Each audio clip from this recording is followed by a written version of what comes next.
And we're ready. Okay, good afternoon, everyone. I'll call to order the regular meeting of the Policy Committee for February 23rd, 2022 at 4 p.m. Turn it over to the recording clerk for an announcement. The procedures adopted for this meeting meet or exceed the standards set forth in Assembly Bill 361, which allows public meetings such as this one to be held by teleconference to help prevent the spread of COVID-19.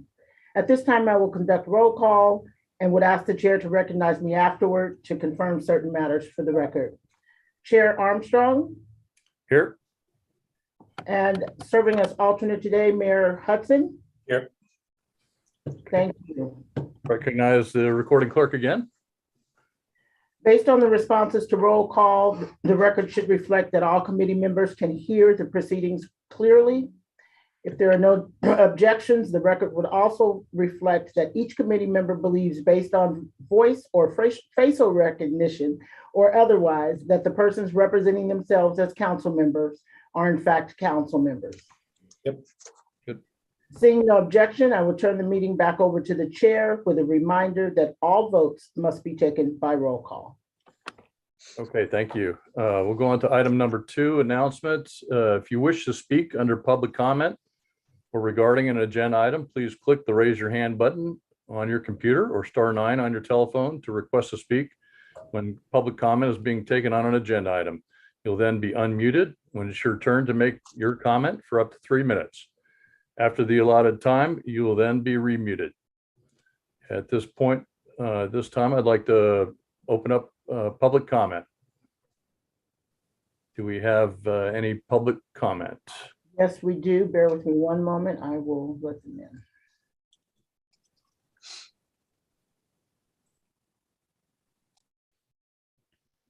Okay, I see call-in user 1. I do. Let's see.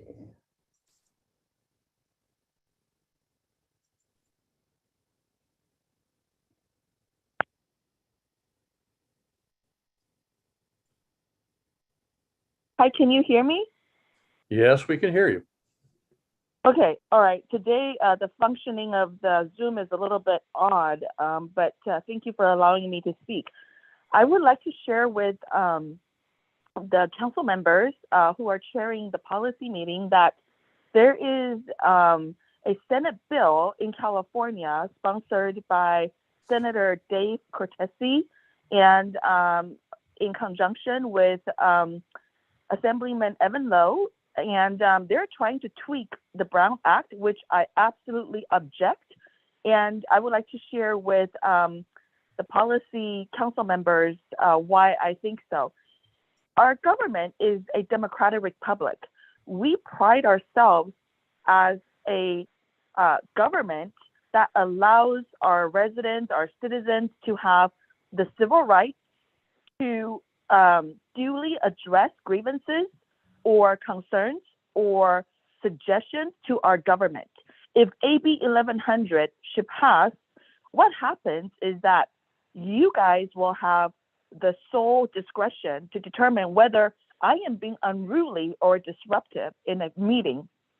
This will be especially concerning when we go back to physical meeting. Me, personally, I'm a very passionate person. When I feel passionate about a subject, my volume of voice may go up. That doesn't mean that I'm being disruptive. So if this type of law is passed, we are actually swaying so far to the left, we're literally going to become communist China. The next thing I can anticipate when I'm, you guys throw me in jail because I'm being passionate during public comment, then the next thing I can probably anticipate is that you might harvest my organ. I absolutely object this kind of progression of our deterioration of our society. It is unbecoming. So I urge the mayor today, substituting for the council members and Council Member Armstrong, to please allocate if you can, with the senator and the assemblyman, that their AB 1100 must not pass. Or California, you can say that California is an official satellite state of communist China, and I absolutely abhor that because I'm from Taiwan. There is nothing. You cannot give me $1 million to give up my freedom. I don't want $1 million. I don't want $1 billion. I just want to be able to live free, be able to speak my thoughts, and be able to love and, express my concerns as how I wish. And you only give me 3 minutes. I will respect that 3 minutes. But during those 3 minutes, you have no right to judge me. So thank you so much for hearing me out. Okay, thank you, calling user one. Do we have any other members of the public that would like to speak during public comment? Did we receive any written communication? No, we did not. Okay, then I will close public comment and we'll move to item 4, approval of the minutes. And I will move item 4.1, approval of the minutes, policy committee regular meeting for January 26th of 2022. Okay, now I get to say it. Nice speech. You were muted. Nice speech. Why, you want to hear it unmuted? No, no. Okay. Okay. All right, we've got a move and we've got a second. Please call the roll. The roll call vote. Councilmember Armstrong, Yes. Mayor Hudson, Yes. 2-0. Thank you. Thank you. There is no unfinished business for item 5, and so we're on to item 6, new business, item 6.1, single-use foodware. And we have a staff report by Carrie Parker. Take it away. Okay. Thank you, Chair Armstrong. Hello, good afternoon, Chair Armstrong and Mayor Hudson. I'm here to talk about reducing single-use or disposable foodware here in San Ramon, as this material is the most prevalent type of littered items found in our streets and waterways. Indeed, after the #1 item that is found on our beaches at Coastal Cleanup Day, which is cigarette filters and smoke-related packaging, the rest of it in the top 10 is food packaging, straws, stirrers, bottle caps, lids, wrappers, utensils, cups, bottles, cans, and containers. And I suppose the pandemic may have added gloves and masks to that list, but it's still predominantly foodware. My predecessor actually came to discuss this with City Council 2 years ago this month. He gave a brief presentation about the status of foodware restrictions in Northern California, since San Ramon had been expressing and continues to express a desire to join the single-use waste reduction charge. And at that time, City Council directed staff to draft a single-use foodware ordinance and bring it to the policy committee to discuss details. Well, the pandemic closures began about a month later. As you know, during the last 2 years, many eating establishments were forced to restrict their business to takeout only. Most have experienced challenging economic times, and sadly, some have closed altogether. So a little about my background in this arena. Before coming to San Ramon to be your environmental services program manager, I worked for the island city of Alameda. There, I wrote, implemented, and enforced Alameda's foodware ordinance, which is essentially straws should only be offered on a customer's request, and any disposable foodware that is offered should be made of compostable fiber, things like paper, wood, things like that. No plastics. All of the outreach in Alameda focuses on reusable dishware being the best option, as that is how you reduce single use. Compostable foodware is compliant and plastics are prohibited. As a result, I have spoken at local, regional, and state conferences on foodware ordinance best practices, methods of engagement and enforcement and outreach, and have advised cities on possible paths to reducing disposable foodware, including speaking to my predecessor here in San Ramon a little over 2 years ago. But during the pandemic, I watched all of that work on Alameda's ordinance melt away as takeout became king and worries of virus transmission became the rule of the day.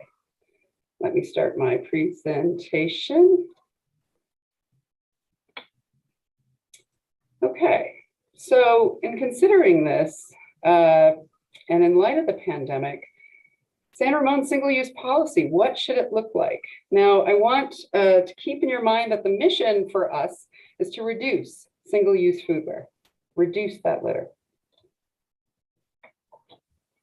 Okay, so let me give you some quick facts about California, state of California's foodware restrictions. Back in 2019, state of California with AB 1884 just restricted straws for dine-in. Now, this is not something that's easy to enforce because it is kind of a restrictive sort of, kind of a moving target sort of rule. Straws should only be on request of the customer and only for dine-in, but it doesn't restrict the type of straw that you receive or anything like that. AB 1201, and these two on the bottom were signed just last fall by our governor. AB 1201 ensures compostability. And so things that actually break down in a compost pile, and also makes sure that those compostable products are not fabricated with fluorinated chemicals, right? And that has been something that has been brought up ever since these foodware ordinances have been developed. And the state of California means to kind of squelch that sort of type product from being manufactured. AB 1276 has a statewide single-use accessories only on request. And if you can read that tiny print on the bottom, it's straws, stirrers, napkins, utensils, all of these little things, right? Those should only be given to a customer on request. And that includes DoorDash requests, but that is, and it can be just self-selectable on a counter. That's what they mean by that. So I created this hierarchy. This used to be a lot of slides, and now I've made it into just one. And I wanted you to see all of the different fabricated foodware ordinances that I am aware of in the state. This is kind of a gradation. And if you imagine the top is what I am calling utopia, all reusable foodware for dine-in and takeout. This is much like you would experience at home, right? And then various cities have tried to kind of mimic that, but really you can see just below that, Berkeley, City of Santa Cruz, Fairfax, San Anselmo, Watsonville, and soon Marin County are wanting for all dine-in to be on reusables, no disposables for dine-in. Takeout is using compostable fiber products. Accessories are on request as the state law. This is before the state law got signed. And a cup or container charge. So each time you receive, let's say, a latte cup, you would be charged 25 cents. And this is meant to discourage you from getting that cup, right? Better to refill your cup than to get a new one. And so that was going on in those cities at that very top level. And then it kind of goes down from there. I put an asterisk against SF, or San Francisco for short, because they were about to pass a more expansive ordinance. They were including that container charge. So if you imagine a multi-container meal that you would get for takeout, you would be charged 25 cents for each container up to $1. And again, that's meant to discourage that sort of use. And really to get people to dine in more, right? There's kind of a system here. And then it kind of goes down from there. You can see kind of right there in the middle, City of Alameda, foodware made of compostable fiber, no plastics, right? And it goes further down, straws on request for dine-in just being at the bottom. But you can see that everybody has made these contortions to try to reduce single-use foodware. And I was trying to figure out, with the pandemic and everything else, where would San Ramon like to go? Of course, there's some ideals there, but what is reasonable during this time? And it turns out San Ramon does have a small foodware ordinance. We have restricted foodware packaging made from CFC processed materials. So here's the thing, that kind of alludes to styrofoam, or otherwise known as expanded polystyrene foamed products. And here's the thing about this that's funny is that there was an international law to restrict this ozone depleting material or ozone depleting gases in manufacture in 1987. So I can tell what staff and the electeds were doing at this time in 1989. They meant to restrict styrofoam. So it's something I'd like you to consider, that styrofoam is still a problematic substance. It's lightweight and often windblown, and it breaks up and mimics food in the environment for wildlife.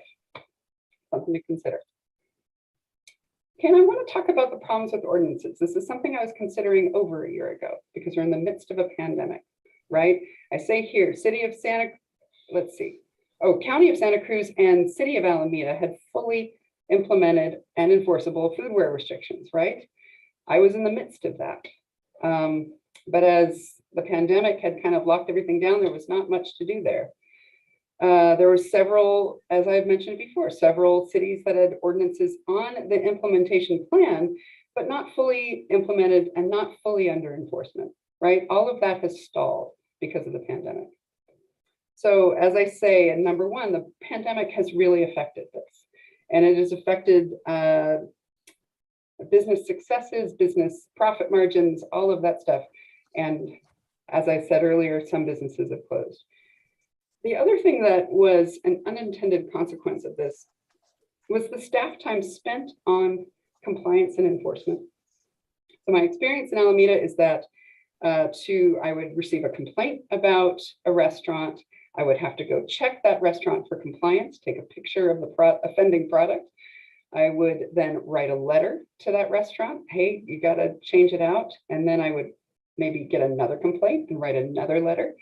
And then finally, I would have to go through a citation and enforcement phase and assess a penalty.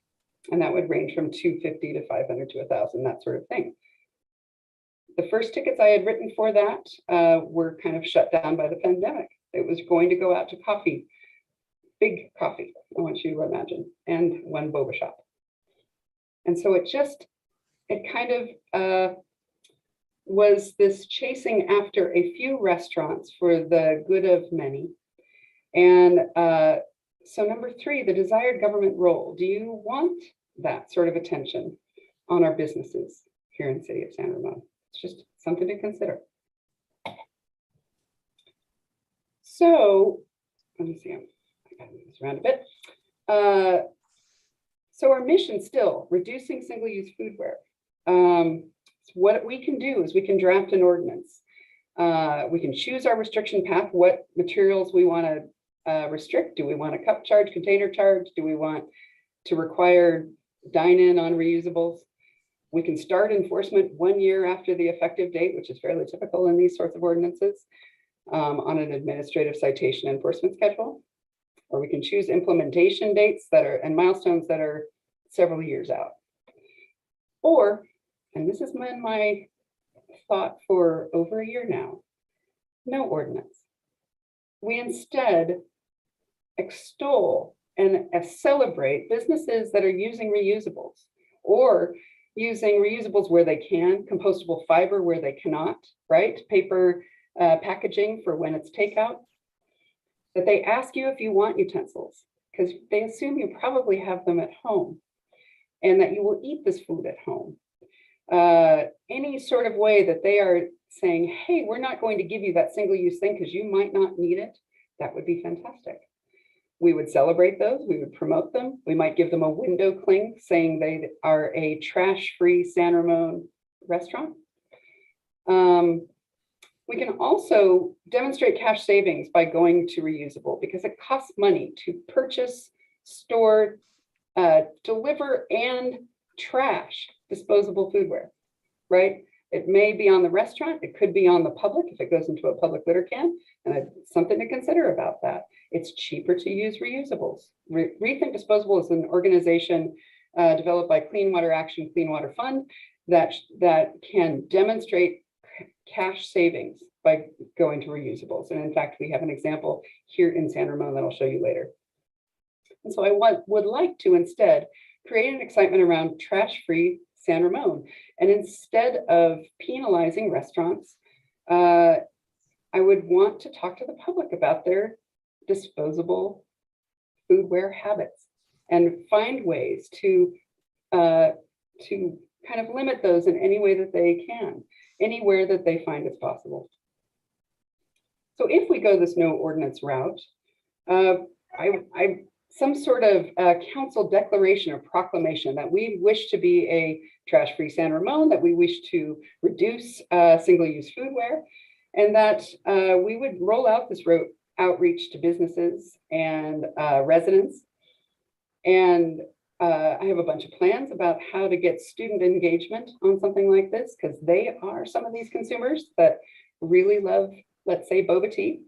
And that 3 pieces of plastic can be reduced if you use reusable. We would use our Recycles Day event, which, by the way, is scheduled for April 30th. I'll talk about that later.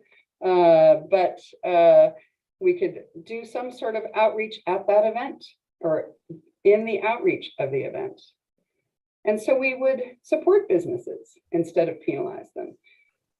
We would get Rethink Disposable to show them, if you use reusables, this will be cheaper for you. We could offer a grant program so that businesses could say, we're not talking about lots of money, $300, $500, that would go towards the purchase of reusable dishware or perhaps a dishwasher, if that's what will enable them to use reusables.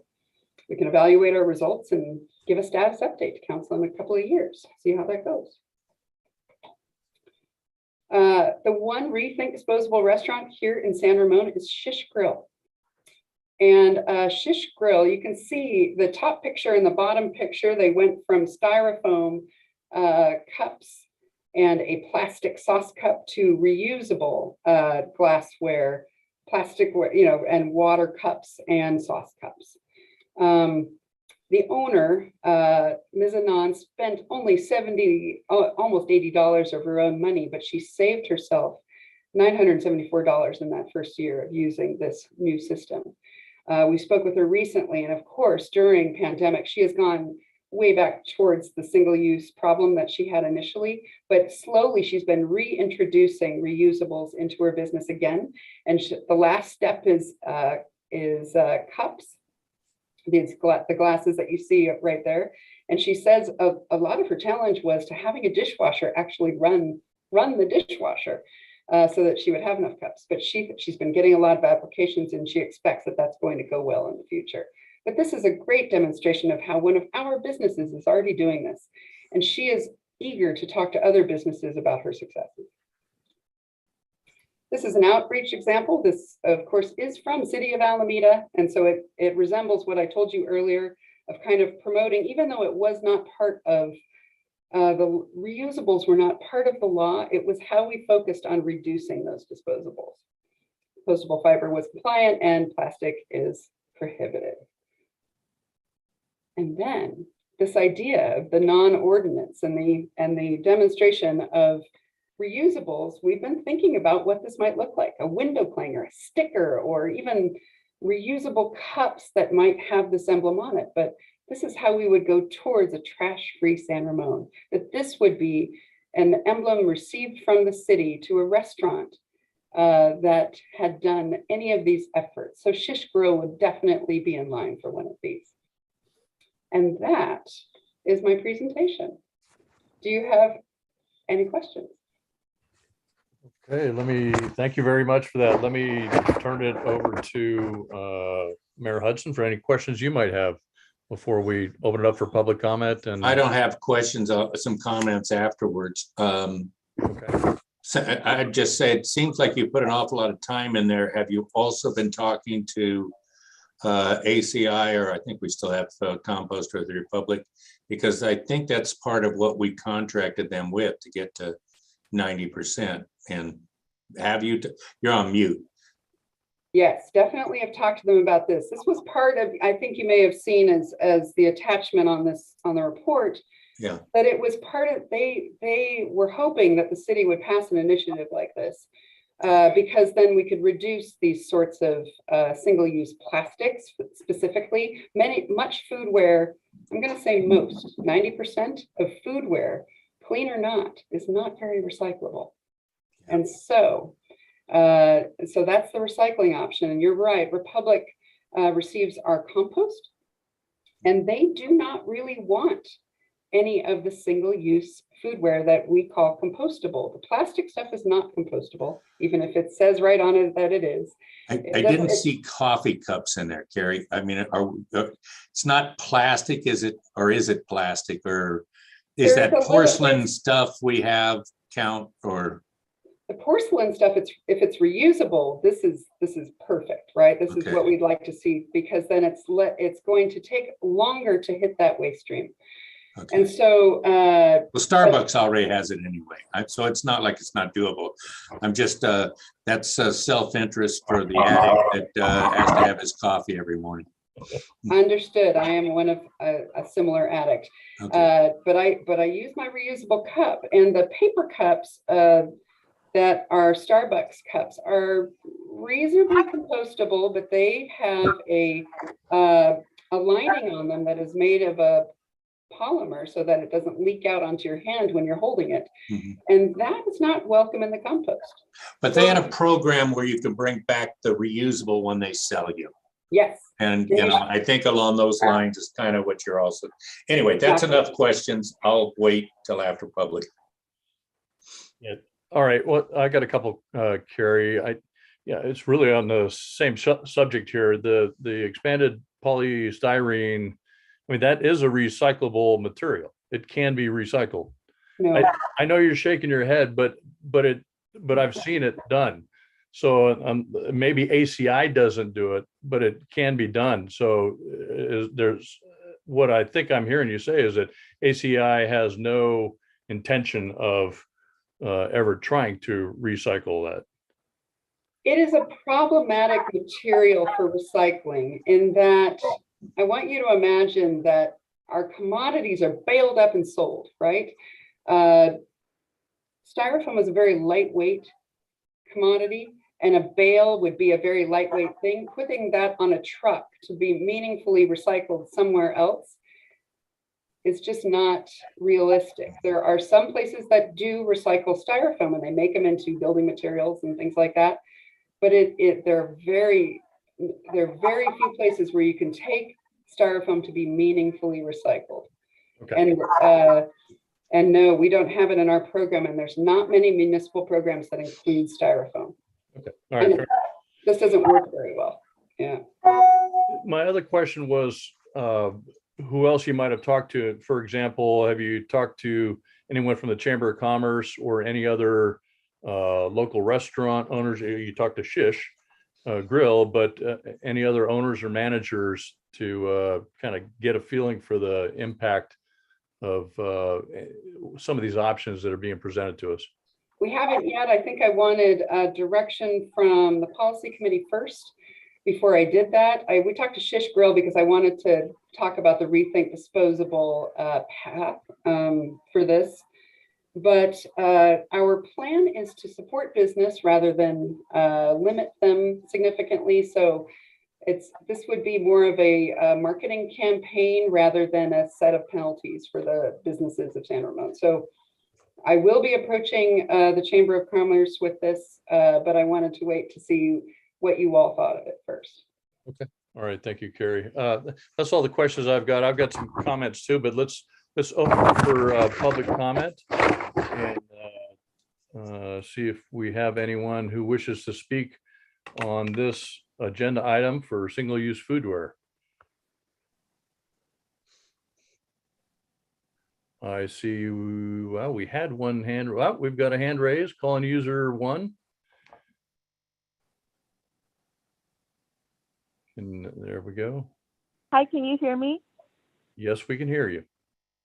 Okay, so I want to thank the presenter for her hard work, and I can understand her empathy and her passion. However, I'm a little bit concerned about her repeated statement about we want to be a trash-free society, that is like, we're gonna live like poopless human beings. It is not possible. And so then I feel like then we set ourselves in a constant defeat because your goal is not attainable. I feel that the proper way to attain a reasonable goal towards, environmental friendly living, that's how I would word it, is that you need to look at things from different perspectives. Okay, you're covering the government part. So that's why you're here today. I'm not going to touch on that. I'm going to touch on the business and the consumer perspectives for you. For the business perspective, everyone is, different. They have different budgets. Their, food is different. Their, customer base is different. So for you to come down as a government and then tell all the businesses that are basically like different age, if you can imagine, like in a classroom, you have different, intelligence quotient, different, ability, different, different understanding of things, and then you're trying to tell them to do all things. It's not equitable.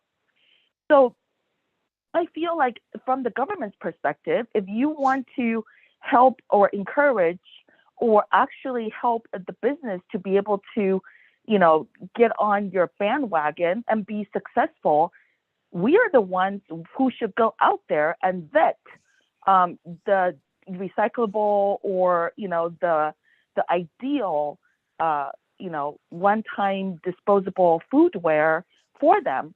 We should have a staff go out there and advertise that we're looking for, providers or suppliers of this sort of things, and then have them come and educate us. As intelligent and knowledgeable as the presenter is, she is not in this industry. What she said about, the Styrofoam, Councilmember Armstrong just said that, the Styrofoam can actually be recycled, but she disagrees. And I remember in Taiwan, the tires in Taiwan can actually be recycled without going through heat. They are able to use physical principles to properly break down the tires into steel wires that can go back to steel smelters. The rubbers can be shredded down into rubber powders, and that can go into road pavement or playground, mat construction. There are different usage. So I think we're limited to what the industries are able to offer us. And so with all due respect of the presenters, knowledge and hard work, I feel that we need to bring in the industries and bridge that gap of understanding. The next thing I want to touch about is from the consumer's perspective. Oh, sorry, before I go to consumer, for the business, one more thing. We need to be empathetic about the 15-hour wage workers, okay? You want them to touch reusable, foodware that may be a jeopardy for their health, because you don't know if the person who brings them the recyclable or the reusable foodware has any diseases that, in the process of touching it, they might contract some disease or pass down some disease to the next customer. You didn't touch on that. So how do you separate environmental friendliness and public health? That really needs to be considered and discussed and addressed. Otherwise, this is, like I said, an unattainable goal. Now, from the consumer's perspective, I am willing, okay, because I know my sanitary habit. I will make sure I bring back the most, sanitized dishes because I care about the wage-lead worker, but not everyone is like me. So then again, even if I do that, I don't know if, your goal is going to be accomplished, because at the end of the day, you're not just, trying to get one person or two people to be on board with you. This can only be successful if our entire community is on board with you. And that's why it's important to go back to be able to vet and identify proper, feasible foodware suppliers who can supply us like a standardized foodware that we can offer to our businesses and say, look, if you use these items, we can maybe give you a break in, whatever, like taxes or whatever, like some kind of incentive.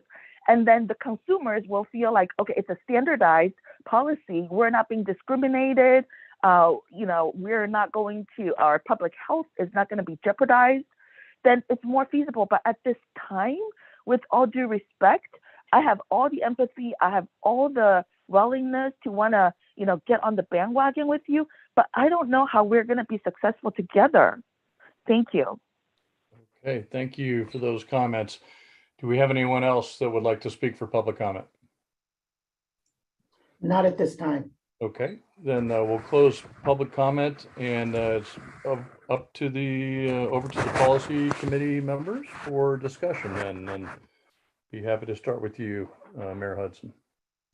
I knew I didn't have a choice, so I put my hand up. When I first saw this thing and I didn't know I was going to be on the alternate, I was thinking, oh boy, another one. And I didn't mean it exactly that way, Carrie, but I was thinking, oh boy, another one. It isn't as if I haven't done a little traveling around the world and seen different ways that things are approached. But when I read page 14, I was really impressed. This is, we do a lot of things where we kind of reach or overstep or whatever. I think you went right up to the line and actually hit on something. And I hope you stay with, because that's what we're really doing here today. We're trying to get thoughts out on how to present it to the full council. And that idea of here's the ordinance or here's the non-ordinance way. I actually was thinking, you could do both. Like our police don't just write tickets, they write little warnings sometimes. And I know I got one on Veracruz, but that was a different story. And it might be something like that. But I wish more of the things we did in government, especially on the regional level, focused on what I thought I heard from you, and that is incentivize people that are seeing the way to do things a better way. And that's really what might be here. The idea, my neighbor would come over and tell me, can't you just ask them not to give them straws if they don't ask for it? Some of these little things, but they add up. And I know it's going to be more difficult, especially for people collecting the trash, because we shifted gears on them. A lot of this stuff they were throwing in the ground, we're going to make liquid nitrogen or natural gas, and we're going to sell it back. Well, the state, if they haven't done it already, is going to nix that idea. But the trash idea is real. It is extremely difficult to find a new place to dump trash. I don't want to go through another Keller dump or any of this other kind of stuff, trying to find where we're going to put trash. And I think you've hit on something here, and I really like the 6 that you put down there. And I think if it's presented this way, council will say, go a step further. You just heard Councilmember Armstrong tell you, well, that styrofoam. I've been trying to find something for it. All I can tell you is I got the call when they tore up Staples or Office Depot or whichever one it was, because all the styrofoam was flying all over the place on a holiday. Joe's lucky I wouldn't do that. But I think you have found a way to present this to the public and the full council. And that's the message I want to send. These 6 things I think are pretty much in line. And do you want to do the ordinance or the non-ordinance? And then we'll hear if people know we don't want to jump to Santa Cruz. San Francisco is going to find out the hard way. I'll tell you that right now, because they lost over 400 restaurants, and including in a building I'm in. So I think it's something that we've kind of committed to at least start in a direction. And this might be the best guidance. It's, wherever possible. How threatening is that? Okay, we're looking at stuff. And I can tell you that even in Santa Cruz, I don't know what they were going to do. I went into Trader Joe's and got a salad and said, oh, we don't have any pork. Here you go. And they hand you plastic forks. And it's still available. It's wherever, but it's a step in the right direction that people want to see. So I like that idea, the cups and stuff, and ways that you could do it and where we can incentivize and show that we're reducing. Because my feeling is this state's heading in that direction, mandated. So my points. Okay, thank you. I feel a lot of the same sentiment here that Mayor Hudson just expressed. Carrie, I really like the way you presented this in terms of the pros and cons. It wasn't just kind of a staff report leading us into a particular course of action. This was nicely written up in terms of here's what's worked in the past. Here's some challenges that there have been in implementation. Here's some options on what you can do. So well done with the presentation. What I've seen over the last few years, a lot of our restaurants in general have struggled just to stay afloat. This is even pre-pandemic. Restaurants are kind of changing out all the time, especially during a pandemic. They've struggled.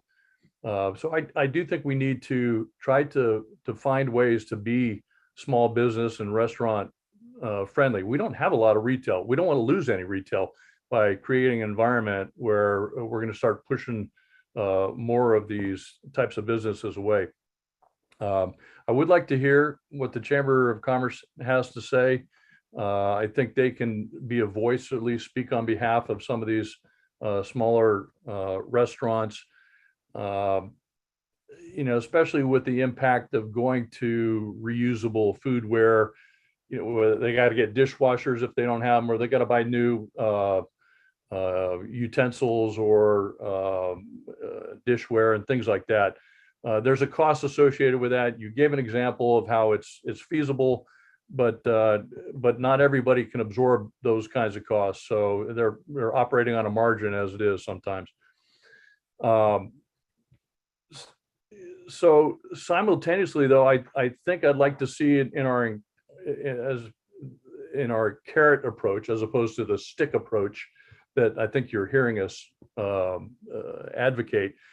I'd like to simultaneously encourage that any compostable or that any disposable foodware be compostable or made of fiber and that sort of thing. Not just strictly the this is about reducing single-use foodware, right? It's not just about the reusable type things. That some businesses are going to want to use compostable, and I think we should articulate somehow in this encouragement that that's okay too. And as you noted in your staff report, there's a lot of folks, a lot of these businesses are already doing this. I was just at lunch this week over at City Center. You listed some of the restaurants. I was over at another one, Mixed Tea, and had a salad with my wife, and they had either all compostable or with the glasses, it was actual glasses to rewash.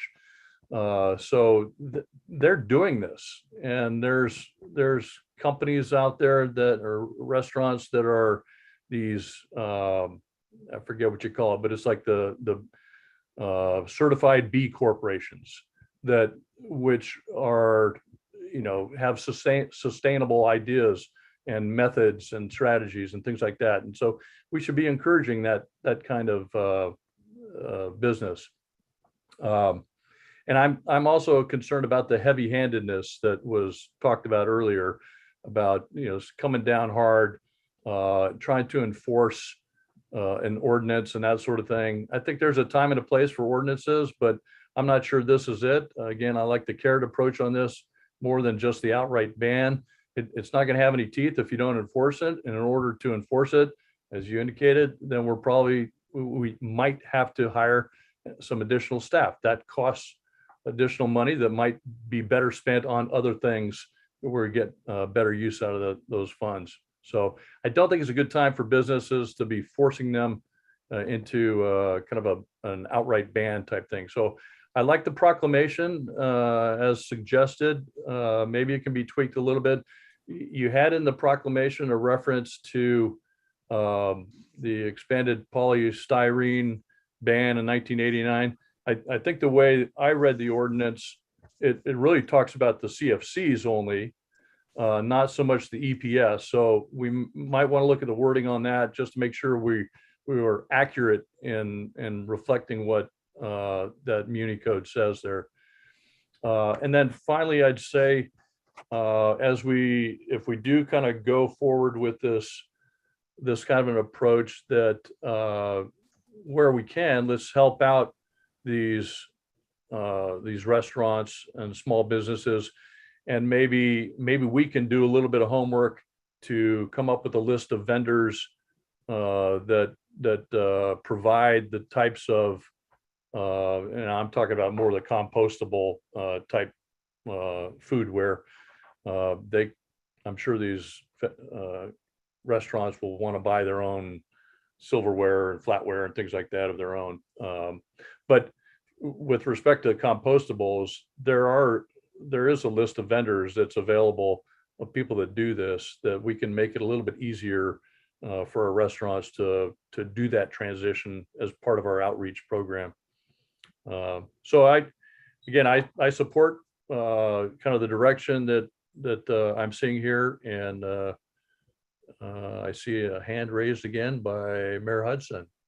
So Yeah, Carrie, can you follow up? You said that you talked to the contractors, and for some reason, I just assumed that the contractor was ACI, but I don't know if it's other contractors, whatever, and be clear on what Councilmember Armstrong's talking about. They're the ones that proposed the material bans in the community. I'm taking the sheet from page 11, but I guarantee you, if Mark caught this, he won't be the only one. It's this engineer thing. So they're going to want to know, and you're going to get, they're going to have somebody here to defend why they would want to do this. I mean, I look at it and I see his point, and believe me, of all the things we're trying to accomplish, I'm not going to draw a line on that one because I already know that others are banning it for the reasons that you gave up, but we're trying to do things that I see on that back page, and the idea incentivize and move forward. And I wouldn't tell anybody, no, you're out of business because you're using Styrofoam. I don't even see them in packages anymore. Somebody must have run out of making the stuff. But the things that are the contractor's proposer, would you make sure somebody's there to answer for the council, is the point I'm trying to make. Because this isn't just us, this is others. So contractors, and I'm not looking at the page 11 or 14. It says packet page 11. Okay. And then and 12 too is the diversion plan. But on 11, the fourth one down, it says material bans in community, polystyrene, single-use plastic bags, straws. And I thought, and correct me, Mark, if I'm not getting that right, but all I'm saying is be prepared that this is not just going to be one council member that questions this. So whoever it is from this contractor's proposed diversion plan, they should have somebody there to answer questions. Certainly, we can definitely have someone from ACI be there to talk about how foodware is often a contaminant in the recycling or the compost, and so it's something that yeah, they can definitely be there to answer questions. Thank you. Okay, if there's no other comments or questions, then that concludes item 6 for new business. And do we have any, move to item 7, any policy committee comments? Mayor Hudson. I do. I will. I'll follow up on this AB 1100 to look it up. I know there was an old one back. I don't think it's saying exactly what we were told it was under public comment. I know it's not AB 1100 Cortese because he's a senator and he was a supervisor. I don't think he's ever been an assemblyman, but I'll follow up on that. I know that 1944, there's a dozen of these things coming out on how we're going to do the Brown Act. And this is something really that staff's going to have to figure out what we can do in the building along with county health. But I will research it, at least find out what it says. I don't think it's what we were hearing, and it might be just a misunderstanding. Yeah, I did read a little something on that today as well. And I think it's meant to it's meant to focus on actual disruption of meetings as opposed to just passionate public comment. I think it's meant where business intended to address when the business of the democracy can't be run because the meeting is just untenable. So, but thank you for looking into that. If there's no other policy committee comments, then we'll move to item 8, which is adjournment. We are adjourned until the next scheduled meeting of the policy committee. I want to thank you, Carrie, for your presentation today, and we'll see you at the next one. Wait a minute, what happens